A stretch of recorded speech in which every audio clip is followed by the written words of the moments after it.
नमस्कार, good morning सगळ्यांना। आता आपण आलेलो आहे जयगड किल्ल्यावरती। गणपतपुळ्यापासून 18 किलोमीटर अंतरावर हा किल्ला आहे। या बाजूला सगळा किल्ला आहे। अगदी जुनी वास्तू असल्यामुळे सगळा मस्त असा जो फील येतो जुन्या वास्तूमध्ये आल्यावर किंवा किल्ल्यावर गडावर आल्यावरती तो इथे आल्याबरोबर जाणवला। आणि या बाजूला बघा, या बाजूला आहे समुद्र। म्हणजे इतका छान व्ह्यू आहे की या बाजूला समुद्र आहे, या बाजूला किल्ला आहे। दोन अपोजिट गोष्टी एकत्र बघायला मिळाल्या। शिवाय शेजारी इथे कसली तरी कंपनी आहे।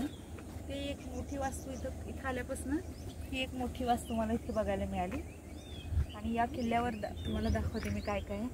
मला हे वैशिष्ट्य म्हणजे हे चाफ्याचं झाड जे आहे खूप जुनी आहेत, कारण त्याच्या बुंद्यावरनं बघा तो त्याचा बुंदा किती असा जुना आहे। हे खूप जुनं झाड असेल। आणि भोवतीने असा हा तटबंद आहे। तटबंदाच्या तिन्ही बाजूला समुद्र आहे। तर आपल्याला आता इथून असं या बुरुजाच्या इथून असं जायचं आहे आपल्याला।